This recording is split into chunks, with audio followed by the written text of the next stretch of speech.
Hi, it's Colleen.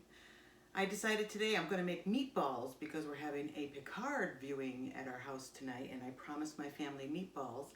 And I started thinking about what my great-grandmother, my grandmother, and how they used to cook, and how I wish that they had saved their recipes, because of course they never really had a recipe. You just kind of watched what they were doing and they used what they had. But I'm doing this for my brother Randall because Randall always seems to love my cooking. So I decided that I would start recording. Why not? So we're going to be doing meatballs today. I'm going to make a meat sauce, and I wanted to do short ribs, meatballs, sausage, that kind of thing, but they didn't have short ribs, so I like chicken thighs in my sauce, so we're going to do that. But right now we're going to focus on our meatballs. Every time I make meatballs, they're a little bit different, but I have to tell you, the one thing that I love in my meatballs is pork. That's my favorite. So my pork to beef ratio is 3-to-1 typically. That's my oven. It's preparing to cook the meatballs. So I've got 3 pounds of ground pork, which looks beautiful. I had a hard time finding it in the grocery store. Sometimes I buy a pork loin and kind of grind it myself with my handy dandy KitchenAid that I bought myself. So we've got 3 pounds of pork and about 1 pound, 1.18 pounds of beef that I'm going to put into the biggest bowl I could find. And while we're doing that, I just figured I'd get those in. I pre-washed my hands, and I will be washing my hands constantly throughout this entire video because I hate having dirty hands. I also have a little bowl with, whatever bread I have on hand. I mean, if I've got it's usually Italian bread, but it's what I have on hand. If I have like leftover ciabatta or whatever, I'll use that. But I've got a bowl of, for this amount of meat, I had about 4 pieces of bread with 1 heel, and then I just kind of pour a little bit of milk over that so that it's completely saturated, because I just love the moisture that the milk brings out in the meatballs. So I've sharpened my knife, and sometimes when I make meatballs I pre-cook the onions and garlic, but this meatball recipe is going to be baked and also stewed in a sauce for a very long time, so they're going to be really well cooked throughout. So I'm not going to worry so much about having it pre-cooked, though that is something that I do sometimes. So I've got a couple of onions. I use red onions because I had red onions. It doesn't really matter. Honestly, in my opinion, I've used yellow onions. I use red onions. It's what I've got in my produce drawer, honestly. And it's really not a matter of measuring. I kind of eyeball everything, and that's the beauty of cooking. I can hear my husband out there sweeping. We have a 3rd floor apartment that we are kind of getting ready to get rented for somebody, and that's always fun. So we just finished painting the 3rd floor apartment, and we put down new carpets, so it's a really lovely apartment.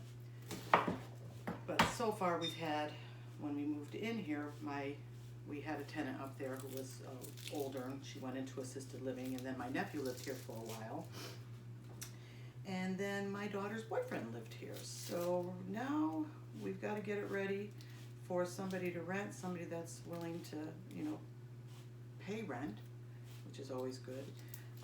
So we're hoping that we'll get a good tenant, and it's, different when you live in the house. You have other people living in, so I'm just going to chop up these onions, and I like to chop them small. This is a relatively small onion, so I'm not going to worry too much about having it. So I'm just going to dice it up nice and small and keep it.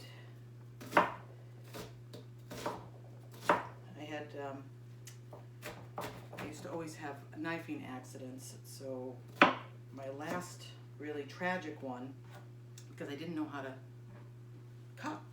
Nobody ever taught me. I just kind of did my own thing. Nobody taught me how to hold a knife or whatever. So after having a pretty serious, what I call the Santuco knife tragedy, I ended up in the emergency room with stitches and with nerve damage to my thumb. So I decided I better learn how to cut, and I took a course, and it was an online course, but it was, it basically told you how to hold things and, the proper proper way, and the most important thing you do when you're using a knife is to have a sharp knife. So before I even started my chopping and whatnot, I made sure that I sharpened my knife and made sure that it was good and sharp. And then I learn all these different things because I'm obsessed with cooking shows. So the one thing that I learned to have on your table is a little garbage bowl. And a pretty famous cook used her garbage bowl, and I like the idea, so I saved my little produce bags and I put it in a tall bowl that is specifically for my garbage bowl, because really I don't have much of a use for a bowl like that, so it comes in very handy just to put my skins and all the stuff that I don't want in the meatballs in my little garbage bowl. So I'm just going to slice this onion a little bit in half, and then I go down either side, pretty small slices on either side, and this top of this onion is a little slippery, so I'm going to be really careful and get that membrane off really well. And that's something you don't want to, you always want a flat side down when you're cooking, when you're cutting. Put this one out. So I'm almost done chopping my onions. Hang with me for just a little bit. This is, typically when you're cooking, and because I'm obsessed with cooking shows, you have all this stuff pre-chopped and whatnot. And if you work in a kitchen, I'm sure that you have somebody that's paid to do the chopping, but I figured if I'm gonna make the meatballs, you're gonna sit here and deal with me making the meatballs from beginning to end. So that's why you have to endure my chopping. So we've got those 2 onions chopped pretty nicely. I'm just gonna put that right in the meat. I'm not gonna worry about anything, sauteing them or whatever. I'll be right back. I just have to run to the kitchen because I am obsessed with washing my hands.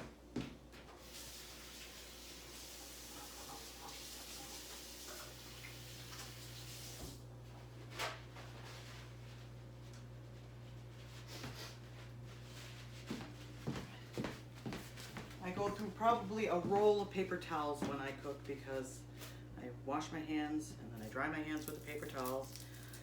Usually when I cook, my cousin will attest to this, my cousin Linnea, whenever I'm at her house, because it's a habit what I have in my house, and I haven't done it yet because I don't know why, but when I cook, I typically have the towel thrown over my shoulder.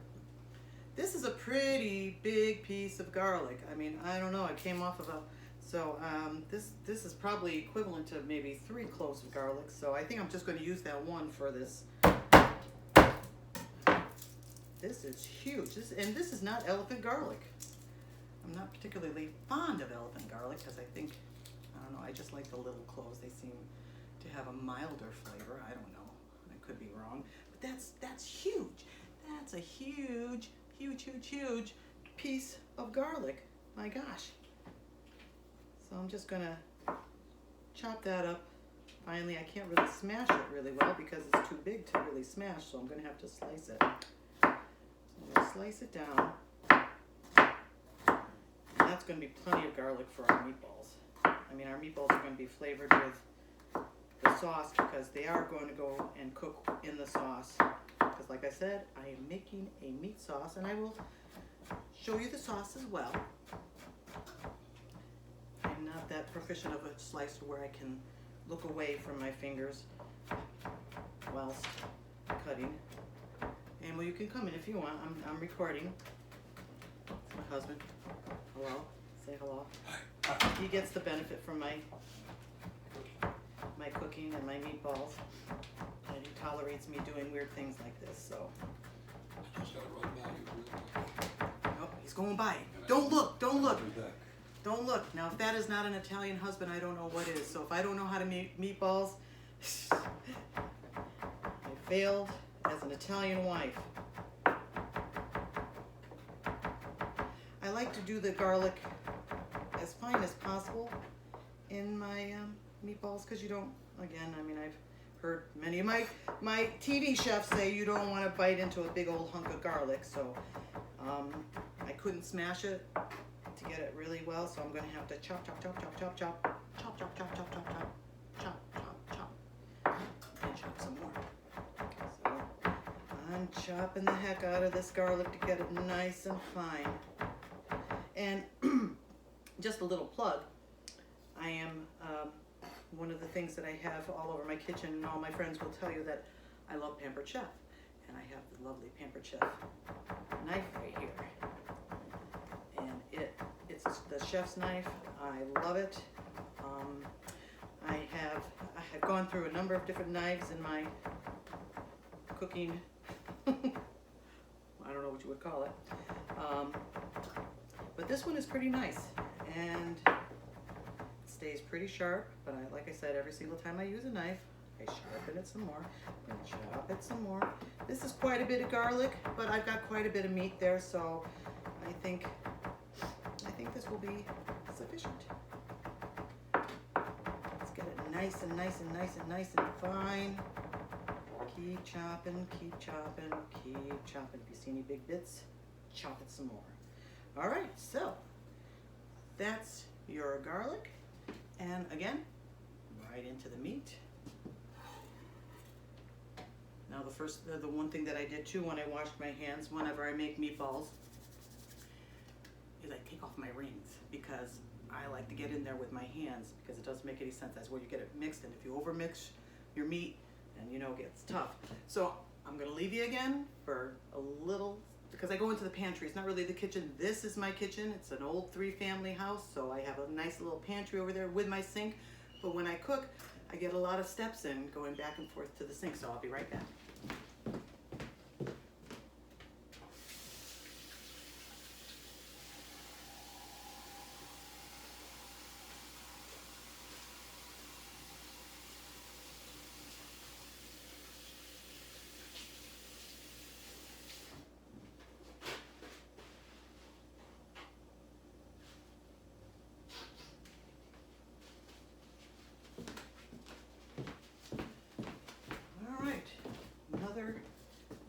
Piece of paper towel bites the dust.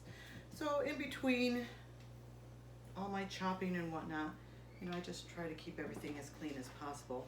I've got a couple of cutting boards that I use. I have surprise, surprise, I have a Pampered Chef cutting board right here that I love, because I like the big ones, and it's got the rubber on the side, and which keeps it from moving. Now what we have here, actually, you know what? I bought new parsley, so no, I guess I'll use this. This still looks nice and green, so it's good, but it was in the refrigerator. I wasn't sure when I went shopping whether I had parsley or not, so, why take the chance? So usually what I do when it's brand new, this I used some before, but when I get a brand new stock, I just start chopping it like that. And I get all the nice green leaves off, as much as I can possibly get, because I don't want the stems. Then I'll go through and pick out what big stems I got. I think I'm going to want probably more parsley. See, so you get most of the leaves, but every once in a while you get a nice big stem, so just get rid of the stems. That's a pretty good amount of parsley. I think I'm probably going to want more. So like I was saying, one of the things that me and my sister-in-laws and friends talked about is the fact that, I had my Nonni Carbone, which was my great-grandmother. Her house smelled incredible, and I've never been able to replicate. I get close, but I've never been able to replicate the flavors that she had. And one of the reasons why is because everything she made was right out of the garden.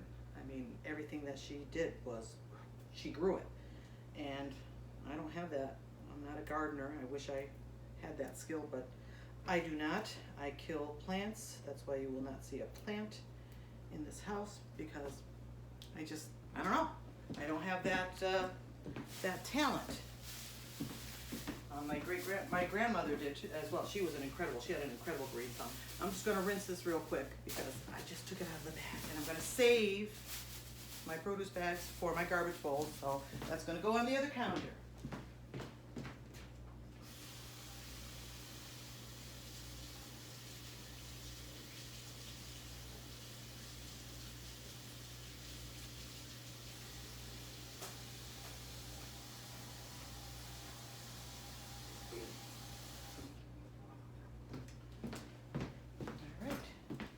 Other bunch I had already rinsed because I used it before, but I got it pretty dry. I mean, you could put your parsley in a salad spinner to dry it even more, but the moisture's not going to kill. I mean, any moisture you can keep in your meatballs is always good.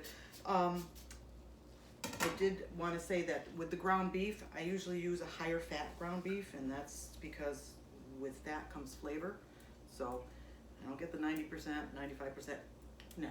I mean, the pork to beef ratio is higher than, some people use all beef, or they use the meatloaf for an even amount of veal and pork and beef. But I like pork meatballs. I don't know. I like the flavor of it. Hey, and that's the thing. That's the great thing about cooking. You cook what you like. That's the way I like it, so that's the way they're gonna get it. There's a freedom in that, and that's the thing. When you're cooking, it's your game, it's your story. So if you like it that way, that's why I get frustrated when people. I subscribe to a lot of cooking pages on Facebook, and when people are adamant, no, don't do that. Yes, do this. No, I always do that. Well, that's you. That's fine. You want to do it and you like it that way. You're the boss. You're the boss of your kitchen. But I'm the boss of mine. So if I like to put milk on my bread to put in my meatballs, then I'll do it. If I prefer to bake my meatballs before I put it in sauce, I do it. If you want to take the time to fry up all those meatballs, have at it. I've done it. I don't see a difference in fried meatballs or baked meatballs. Once I put them into the sauce, it just kind of absorbs that wonderful flavor of the sauce. And really, that's all I care about. In the end, it's the end product. And honestly, I don't really notice a difference, and it's a heck of a lot easier. I will tell you that. And I like my meatballs pretty moist, so it's hard to keep them round when you've got them in a frying pan. All right, so I don't know, I put a bunch of parsley in there. So the next thing is we've got the milk soaked bread, and I'm just gonna mush that around a little bit. And it is pretty mushy. I mean, I almost liquefy my bread. I mean, I know that may sound gross, but I tell you, it makes for a moist, wonderful, tasty meatball. And I actually don't discard the milk. I have the milk. So whatever milk is left in the bowl, it goes in the meatballs. It's wonderful. It's just another added thing that I particularly like. So it looks like a little bit of milk mush. It's not very pretty, but it tastes really good. And the end product, again, it's all about the end product. Gotta wash my hands again.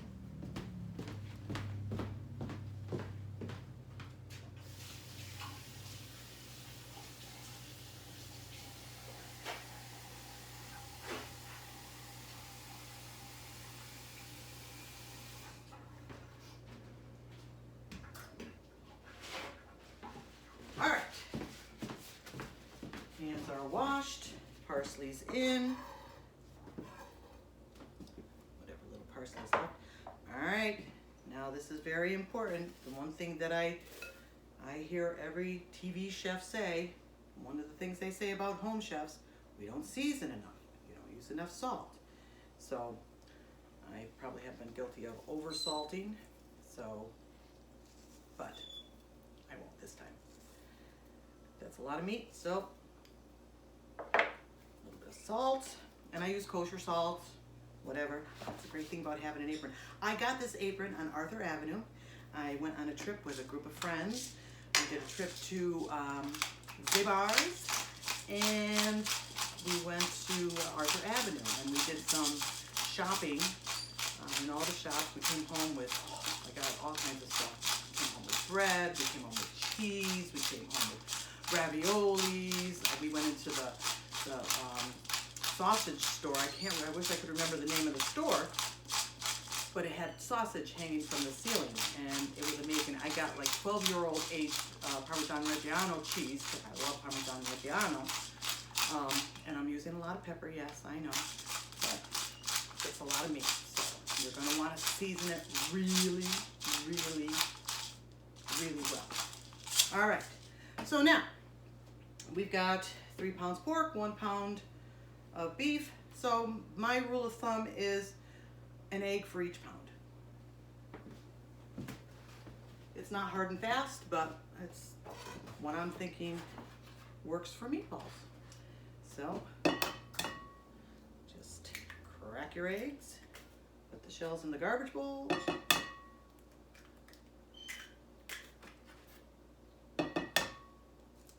Make sure you don't get any shells. I could do it one-handed, but I probably screw it up, so I'm not going to do it. All right, so we seasoned, salt and pepper. It's got garlic in there, it's got onions in there, it's got parsley in there. You got the meat, you got the eggs, and you got the bread mush. I know it's not very pretty again, but my kitchen, my meatballs, my rules. I'm going to put this in the sink. I'll be right back.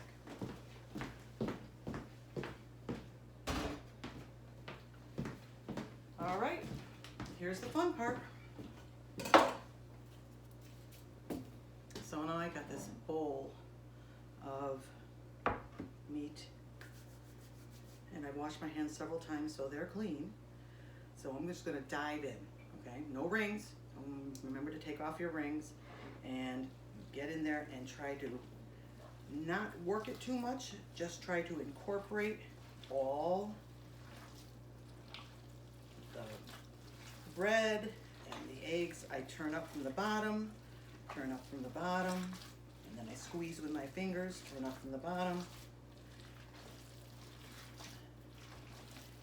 And these are just going to be absolutely delicious.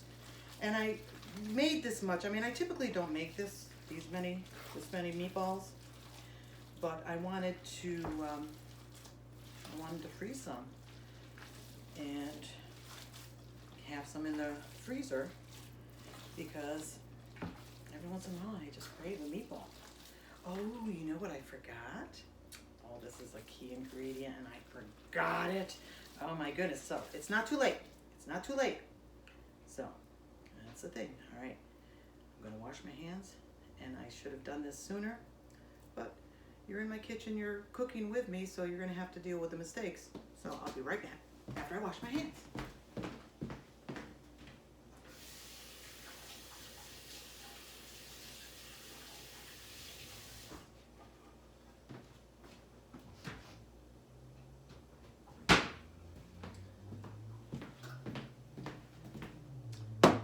What did I forget?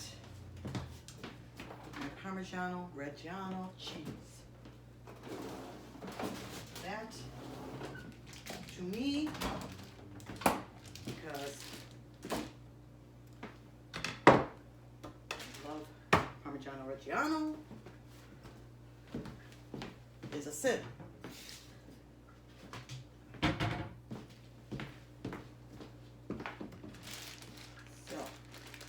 My cheese, it's well loved. It used to be a big old hunk of cheese, but right now this is all that I have left of my cheese. So you're gonna have to deal with me grating.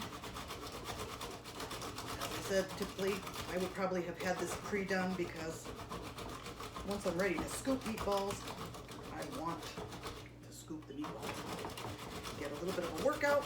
This is my new grater. It's got a bunch of different sides. I'm so in love with that. I had a lousy grater before, but got it on Amazon.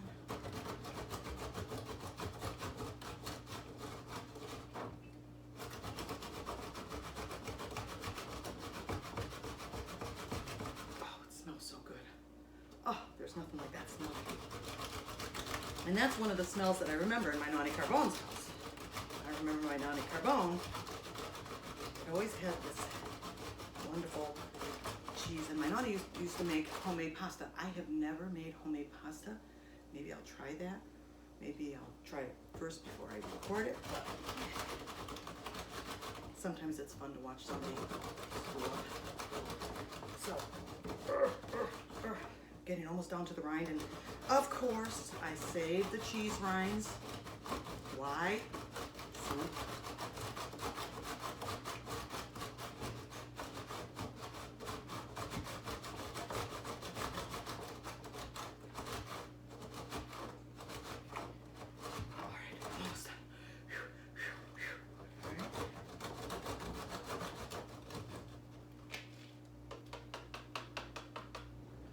All right, so again, yes, it's probably, I don't know, 2 cups?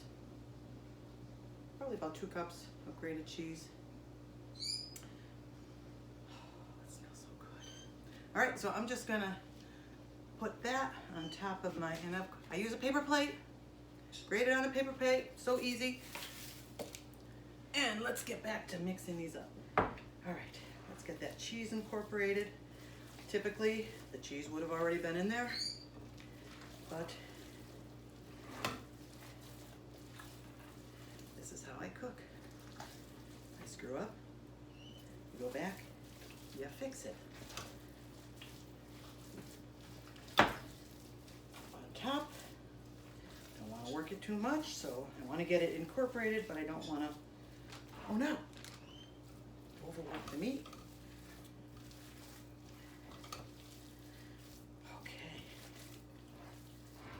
That's good. Make sure that there's no little pieces that look like they don't have a little bit of everything in it. A little bit of parsley, a little bit of onion, a little bit of garlic. There we go. Oh, here's a big old piece of onion. I'm not going to want that. No good chopping. All right. So, next thing I'm going to do, wash my hands again. I'm going to get a bowl of water to keep next to me because wet hands make for easy rolling. So I'm going to go do that.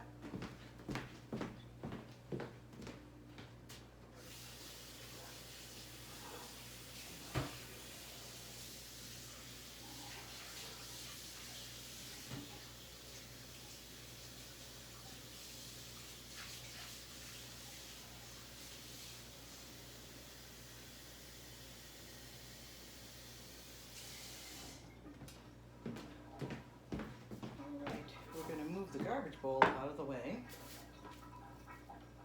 Over here. And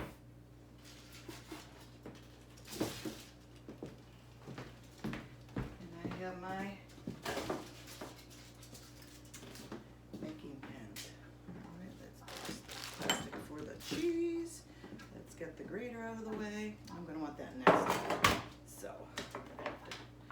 always got to reorganize your work area as you go along. Now I know this is going to gross some people out, but this is how. Got to make sure that it's salted enough. Perfect, perfect. Rarely do I get it perfect on the first time, but that's pretty darn good.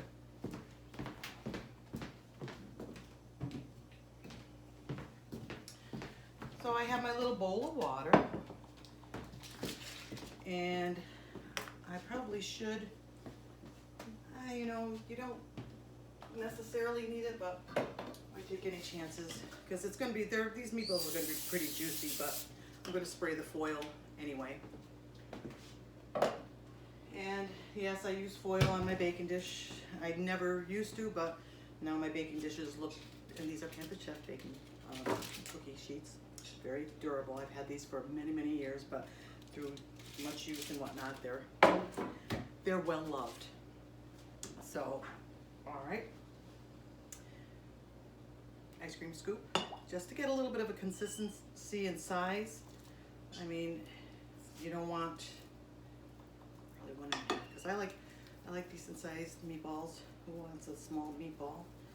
Not me. Sometimes I make huge ones, but That's probably about a scoop and a half size meatballs. So I'm gonna just make sure that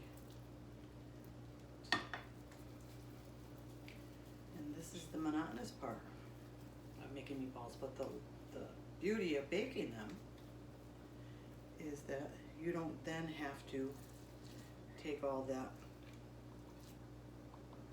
those little meatballs and fry them up in stages. You have to cook them, and it's a lot of time on your feet. I'm getting old. Spending that kind of time on my feet kills my back. But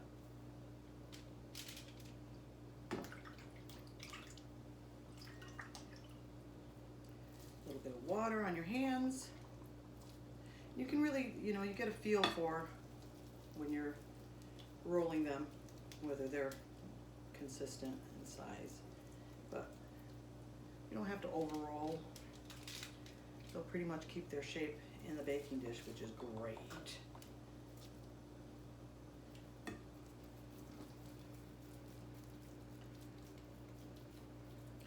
And this is where it's good when if you have music playing in the background.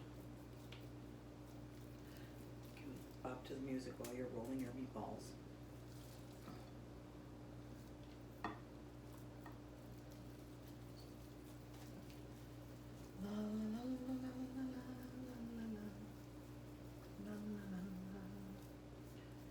I don't have a microphone, so I hope that you get to hear everything that I'm saying, because I'm just recording with my handy dandy iPhone.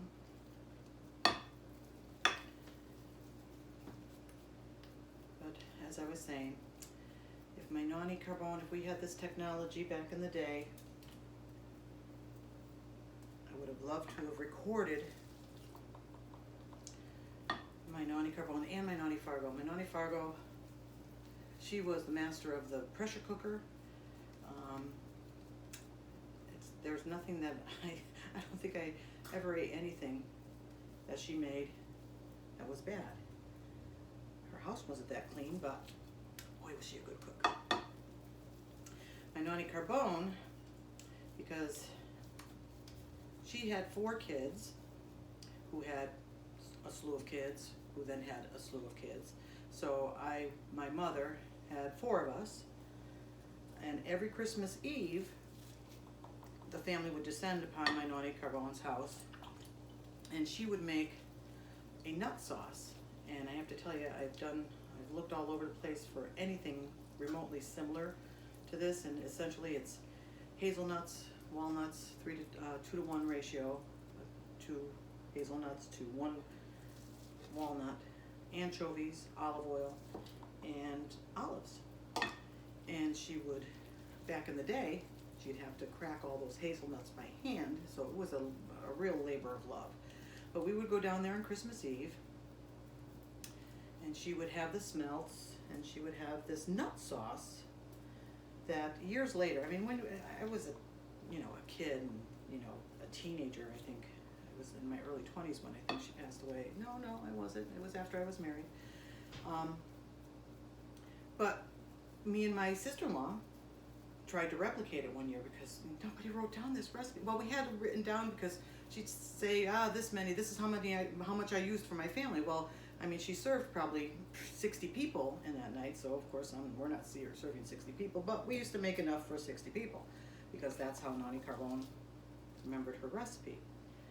So through the years, we've tweaked it a little bit, but it was the one thing that I realized that one year we made it with, back in the day, it was just regular black olives, but they had the pits in them. And when you have the pits in them, they maintain their flavor. They had a little bit more flavorful, and they would hold up in the sauce because the nut sauce would cook all day long. You'd cook it, you'd add water to it, it'd cook down, you'd add water to it, it'd cook down. So the olives would stand up to it. What I ended up using later in life was just a variety of pitted olives. You can get them at BJ's. I get the jar of, an olive blend in brine. It had to be in brine, not in oil. And I would add those, and they were delicious. And it's a love-hate situation with this nut sauce. People either loved it or you won't go near it. Now, I had no idea that it had anchovies in it. You just would saute the anchovies in the oil and they would dissolve. But it just had such a wonderful nutty flavor, and there was that salting goodness that you just couldn't put your finger on when you were a kid. And then when I saw the recipe that she had written out, and I think it was my sister-in-law Kathleen that actually got the recipe from my Nonni, which I'm thankful for. Yeah, so we made it that one year, and we made it with pitted olives, and it just didn't have the same oomph. You know, it just lost something in the translation, so that's why. Sometimes there's a reason. I remember hearing a story about every Easter, this grandmother would make a roast, and they would cut off the tip of the roast, and they'd cook it. So granddaughter, you know, it just was handed down generation to generation. Every time they made the roast, they cut off the tip. And then finally the granddaughter or whatever was curious, well, why do you chop off the tip, Grandma? So it'll fit in the pan. So the only reason why the tip got chopped off was because she had a pan that wasn't big enough for the roast. So it's, I mean, silly traditions happen, but sometimes they, you know, they're there for a reason. And I think pitted olives, they shouldn't be pitted for the nut sauce. So now pretty much every Christmas Eve or New Year's Eve, I think it's New Year's Eve now, we will do the nut sauce.